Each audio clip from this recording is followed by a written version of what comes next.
దేవునికి స్తోత్రం. మీ అందరికీ నా హృదయపూర్వక వందనాలు తెలియజేస్తున్నాను.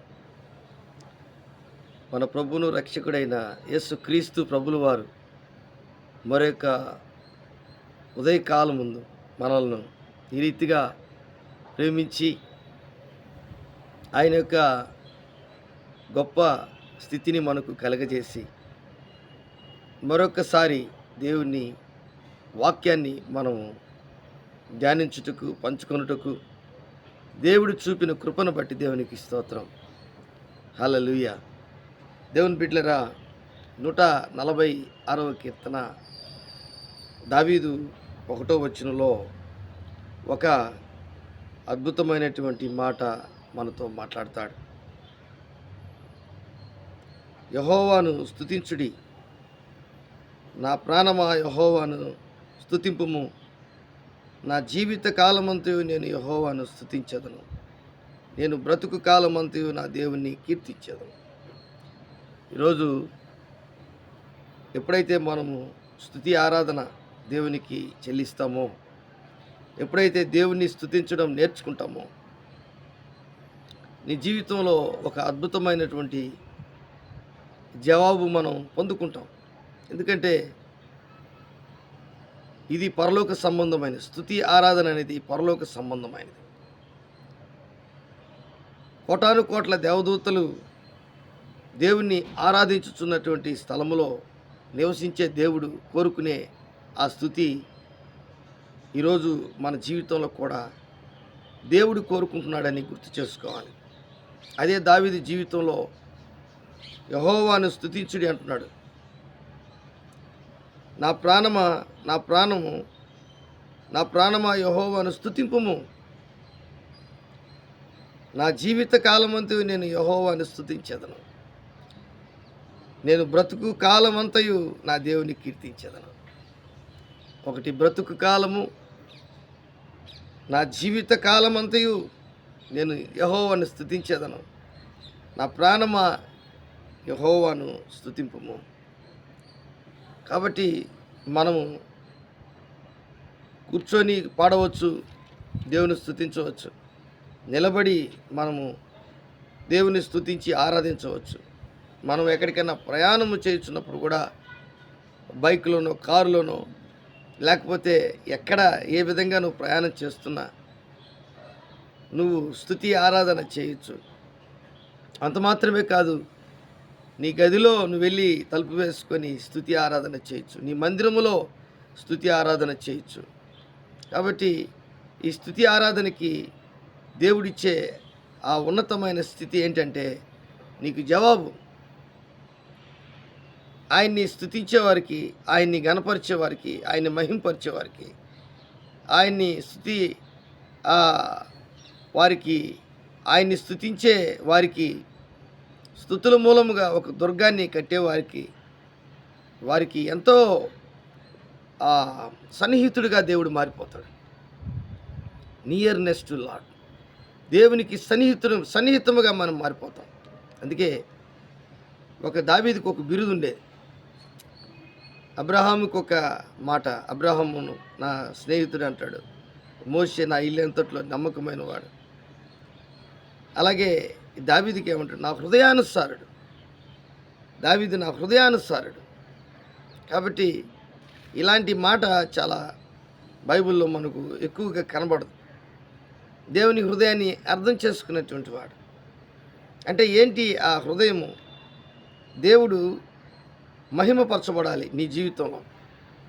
దేవుడు నీ జీవితంలో ఆయన స్తుతియాగము ఆయన నిన్ను చేయమంటున్నాడు, స్తుతి చేయమంటున్నాడు, స్తోత్రాలు చెల్లించమంటున్నాడు, ఆయన మహింపరచమంటున్నాడు, గణపరచమంటున్నాడు. ఆయన స్తోత్రార్హుడు గనుక ఆ స్తోత్రాలు దేవునికి చెల్లించాలి. కాబట్టి ఇది మనము చాలా విలువైనటువంటి విషయాన్ని మనం తెలుసుకుంటున్నాం. ఎందుకంటే మనం చాలా అడుగుతాం. ఈ కీర్తనలో కొన్ని విషయాలు ఉన్నాయి. ఇక్కడ విన్నపాలు కానీ, ఈ 146వ కీర్తన విన్నపాలు కానీ, కన్నీళ్ళు కానీ, ఫిర్యాదు కానీ, సహాయం కోరడం కానీ, మొరపెట్టడం కానీ, దుఃఖించడం కానీ, నిరుత్సాహం కానీ ఇలాంటివి ఏమి కనబడవు. దేవునిలో ఆనందించడం మనకు కనబడేది.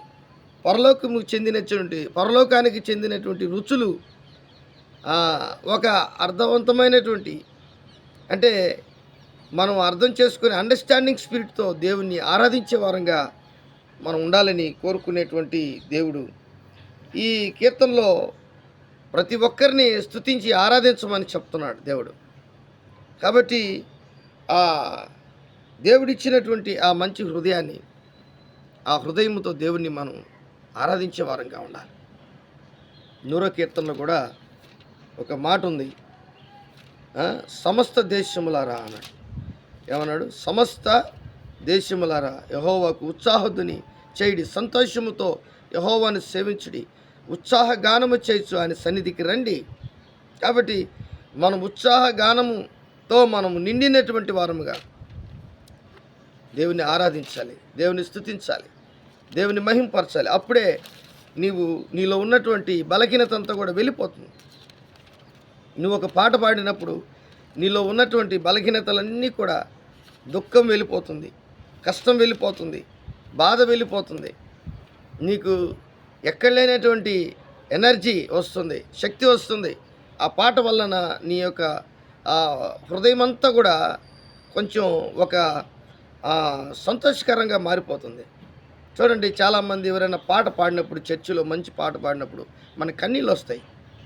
అంటే మనకు ఆ పాట మన జీవితంలో హత్తుకున్నట్లుగా, మన బాధకి తగ్గట్లుగా, మన కష్టానికి సరిపోయేటట్లుగా ఆ మాట మనకు తగిలినప్పుడు కన్నీళ్ళు వస్తాయి.